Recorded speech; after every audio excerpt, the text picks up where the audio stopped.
So, Maya Landers credit card.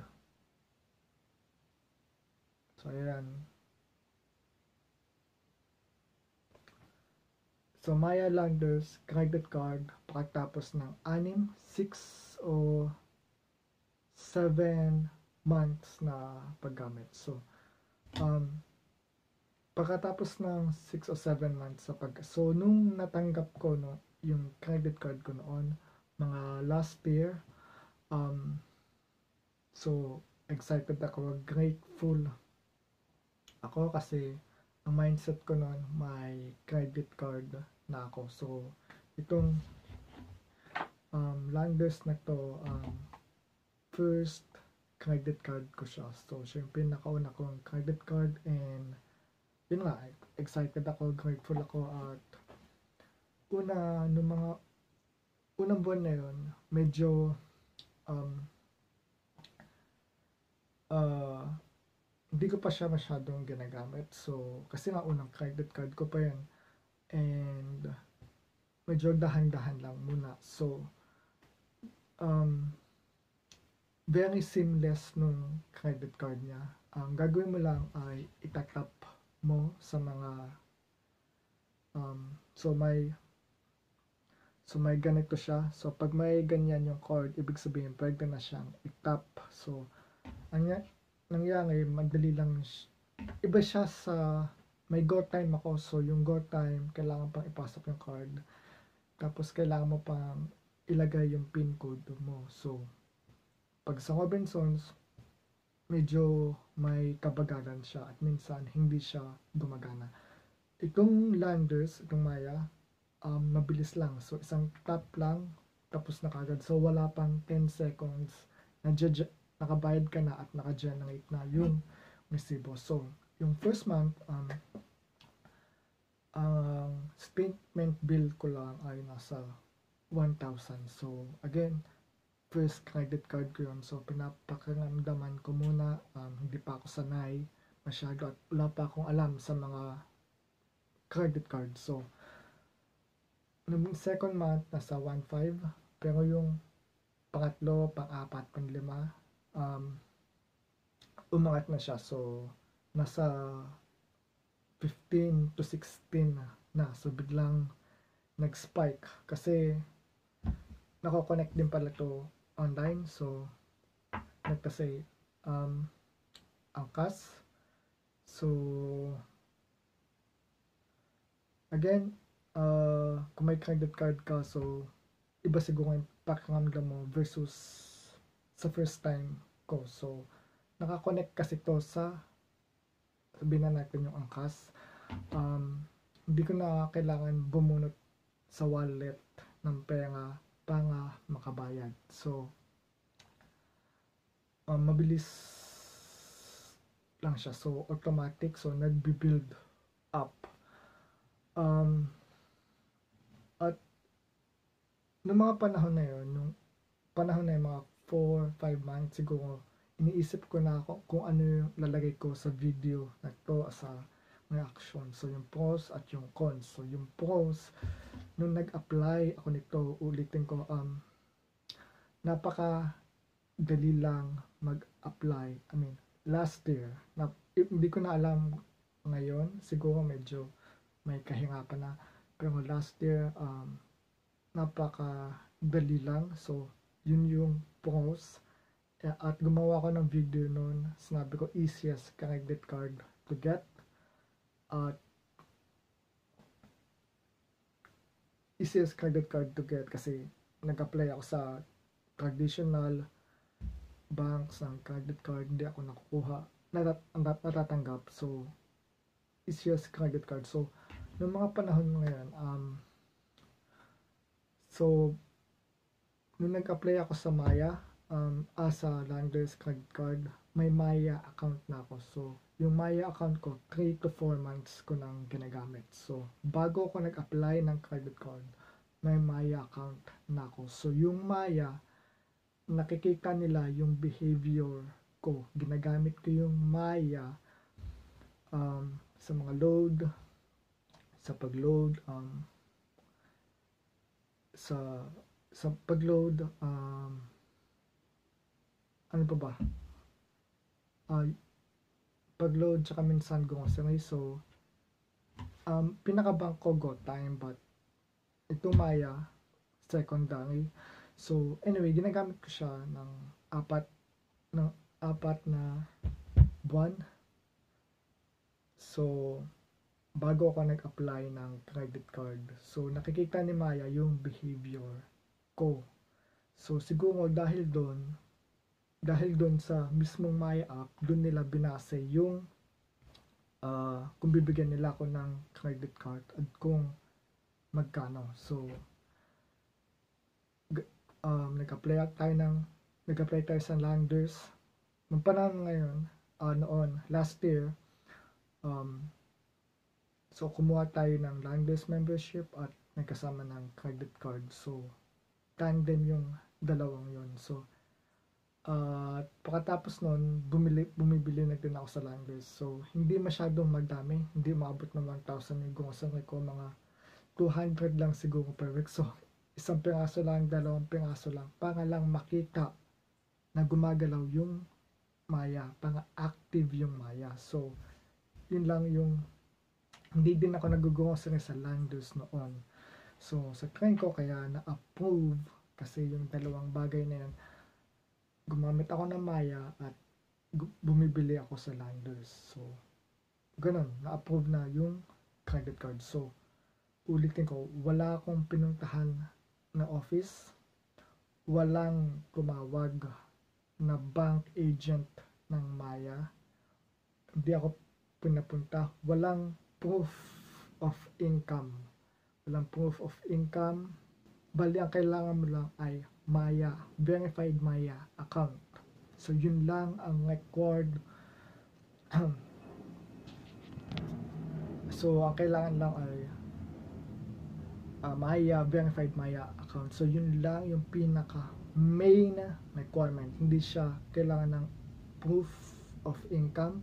So, kasi sa mga traditional bank, kailangan mo pa mag-submit ng ITR, employment, tapos yung napakadaming kailangan gawin ng mga traditional credit card. So, dito sa Landers Maya credit card, number one pros is hindi sila nagdi-discriminate. So, kahit sino pwede. So, again, yun ang mindset ko nung nag-apply ako ng credit card. So, kahit sino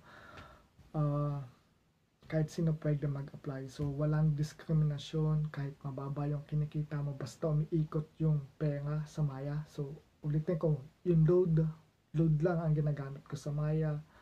At halos 200 lang yung grocery sa Landers. Bali, 1K per month lang ata yun eh. So, yun lang ang gusto nung Maya. Walang tumawag na agent, walang tumawag na hindi nga ako hininga ng ID. So, hindi ako hininga ng ID kasi nakabase na sa membership ko at yung nag-apply ako nung Maya. So, yung Maya app, nandun na siguro yung ID ko kasi nasubmit na yung pinakauna. So, walang sinabit na ID, walang sinabit na income of return.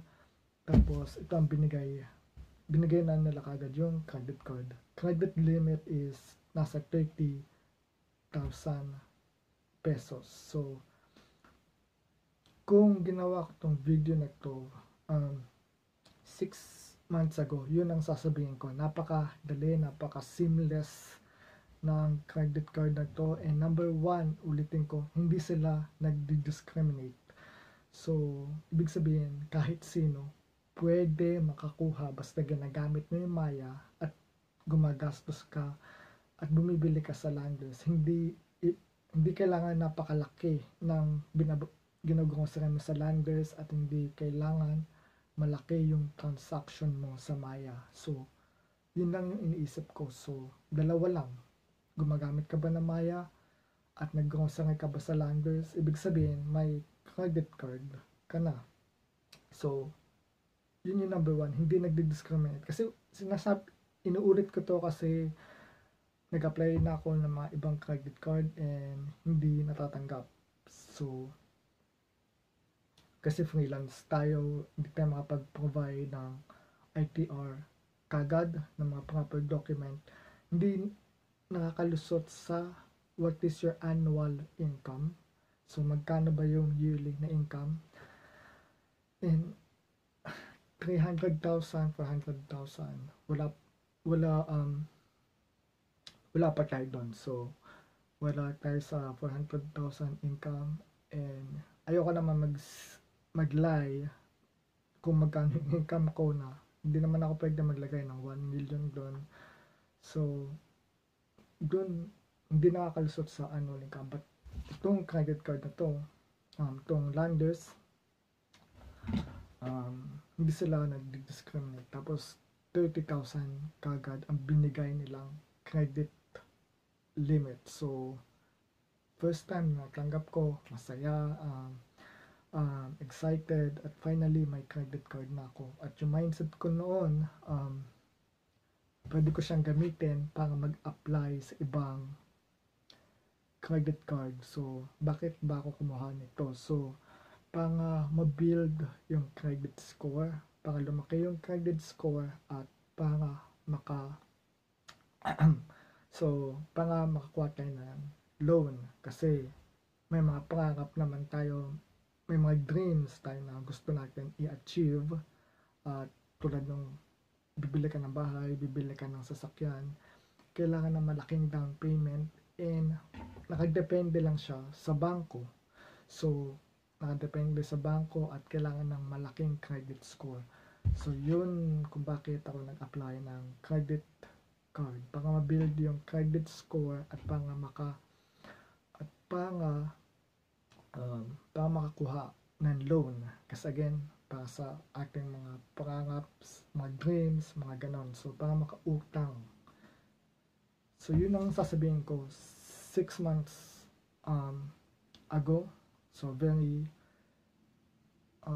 hindi siya nagdi-discriminate. So, number 1 yun. At napakadali lang makuha. So, April, apply tayo ng Landers. So, may Landers credit card tayo ng April. Dumating to ng iba yung membership ng Landers at iba yung credit card. Dumating yung nauna yung membership ng Landers, tapos 2 months after, dumating na yung credit card. So, may mga 2 months gap. So, nauna yung membership. So, siguro, binigay nila yung membership ng Landers para i-test kung mamamasyal ka, magbibili ka ba talaga sa Landers bago ko nakuha ng credit card. So, ayun, nakuha na natin 6-7 months later, nakabayad na tayo ng 7 times. So, 6-7 months, mga nasa ganun timeline. So, what are the learning process? So, first time, nag-withdraw ako. So, pwede ka mag-withdraw gamit to. So, pwedeng kahit saan bangko, kahit saan ATM. So, first time, nag-withdraw sa RCBC. At that time, kailangan ko yung pera. So, nag-withdraw ako. Ang nakita ko may charge na 18 pesos na. So, okay na. So, pangalawang beses na nag-withdraw ako para mismo dito sa video na to. So, ang pangalawa, nakita ko may additional charge na 200 pesos. So, may malaki yung 200 pesos na charge nila. So, mag-withdraw ka sa bangko ng 200 pesos, i-charge ka ng Maya, tapos i-charge ka pa nung mismong bank. So, nung RCBC, nasa 18 to 20 pesos at ang charge. So, yung recently, hindi ko na malala kung anong bangko yung basta 18 to 20 charge, tapos yung Maya 200 pesos. So, medyo malaki yung withdrawal niya. Yun na nga, nagtutuwa na ako. So, after 6 or 7 months, nagsimula na ako mag-apply sa mga traditional bank na isa pang credit card. So, looking for my second credit card na ako. So, ulitin ko, sabi ko kanina na magaling to para mag-build ng credit score. So, nag-apply na ako ng credit card. So, diba mag-apply ka ng traditional credit card, tatanungin ka if you were a user of another credit card for 6 months. Ngayon, meron na tayong 6-7 months, apply na. So, ayun, so nag-apply na tayo and nakalusot na tayo. So, may tumatawag ng mga agents sa mga credit card. Unang tumawag, HSBC, nag-apply ako ng live, so nag-apply ako ng HSBC Live Plus credit card. So may tumawag na agent. So, maikli lang yun, wala pang 1 minute, wala pang 30 seconds. So, first question, unang tinanong, may credit card po ba sila? Sabi ko, Langdess credit card. Ngayon din ako ibigay yung number. So, sabi ng agent, ang term na ginamit niya, mula daw from local bank. So, hinihingi niya yung local bank. So, sabi ko wala. So, siguro BDO, BPI, East, West, mga ganun bangko. So, wala. So, ang sabi ng agent, kumuha daw ako ng local from local bank na credit card. So, o secured credit card. So, tapos binabana niya kagad. So, mabilis lang, wala nang babay-babay. Kuha po muna kayo ng credit card mula sa local bank. Tapos baba na kagad. So, wala pang 30 seconds yun. Ang isa pa, security bank. So, ganun din. Walang tumawag, pero na hindi nila tinatanggap tong Maya Langdess credit card. So, next step is pumunta na ako Facebook. So, Facebook forum. So, ngayon, I don't recommend giving information to sa mga kung sino-sino lang. So, nagtatanong-tanong lang ako. Wala talaga akong balak magbigay ng information. So, ayun. Nakausap ako ng 2 agent. So, tinanong kung may credit card ba ako. Sabi ko, oo. May Maya Langdess credit card ako. Sabi nila, ay, hindi pwede. Tinanong nila kung may Atome credit card ako. So, yung Atome, mas bilid pa ata yun. Sabi ko, wala.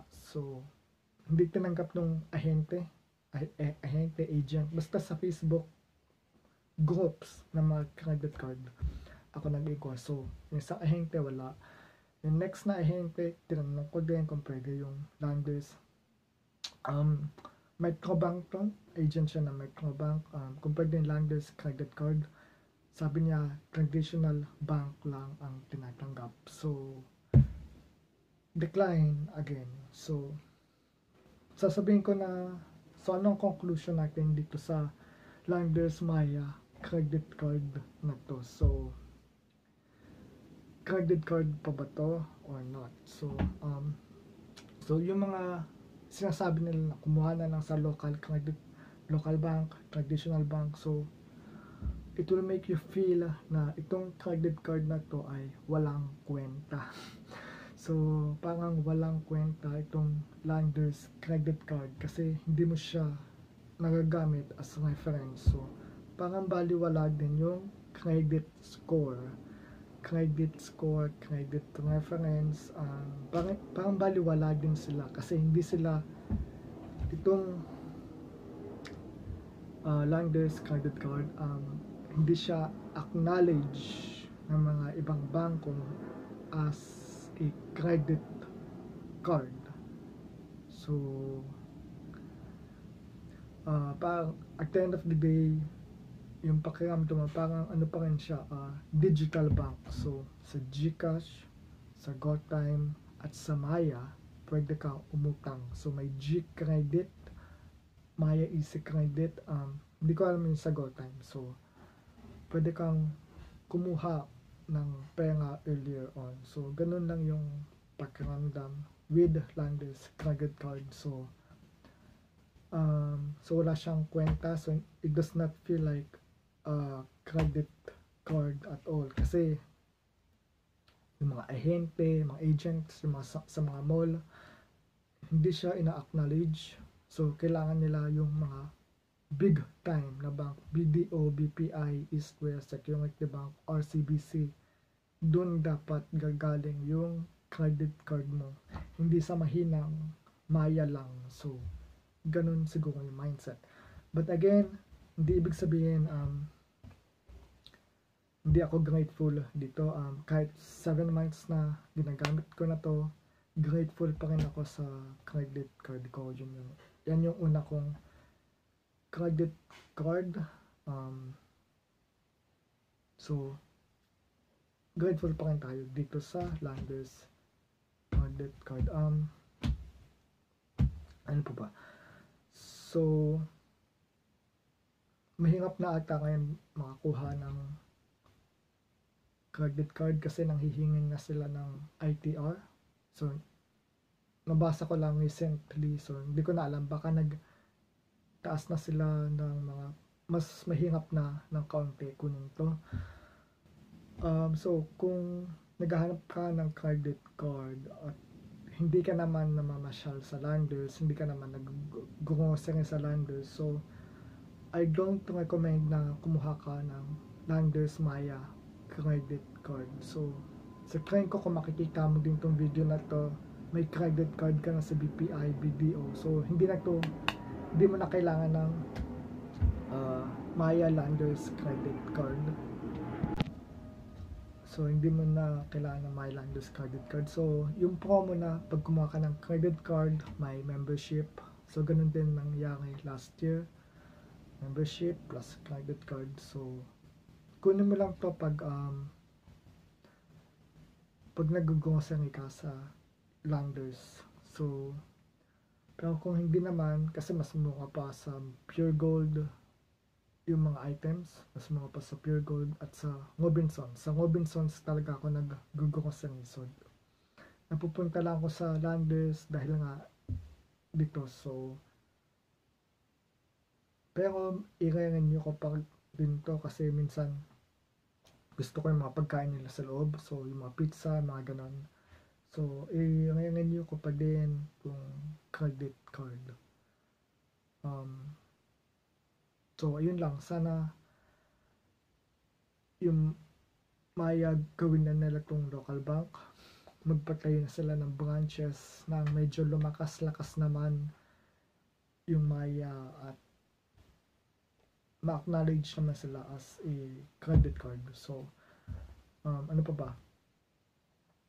Yung statement due date, lagi ako nagbabayad on time kung kailan mismo yung due date. So, due date na lumalabas ay parating 17. So, Feb 17, Jan 17. Sakto, on that day, nagbabayad ako. So, hindi maaga, it's not earlier, at hindi din late. So, still paid on time. Pero yung recently na bill ko, may mga charges may mga additional charges. Pero dahil siguro sa nag-withdraw ako. So, yun lang. Landers Maya credit card. 7 months, 7 months after.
So ayun, lesson learned, wag mag-withdraw at mataas yung charge. Isa pa natutunan ko ay check yung mga statement. So dito makikita nyo yung interest charges sa taas ng other fees. So may interest charges tayo na 19.70. Hindi ko alam kung saan yan galing since on time ako magbayad. Noong March, week after ng due date ako nagbayad, pero may interest charges pa din. So ito naman yung voucher, yung mismong cashback ng credit card. Medyo unexpected to sa akin, hindi ko naman na-expect, pero nakatanggap tayo ng 500 pesos as a cashback. So nagamit ko na siya. Yung bill ay nasa 1,500. Pinakita ko lang yan code. Tapos may off na ng 500. So nagbayad ako ng 1,000 lang. So parang libre na yung 500. So again, grateful ako dito sa credit card na ko. Seamless lang, mabilis. Wala akong pinuntahan na branch at natanggap ko agad yung credit card. Wala nang tawag-tawag, walang interview, walang branch na pupuntahan, ganun. Tapos may 500 pesos pa. So, pakiramdam ko libre na yun.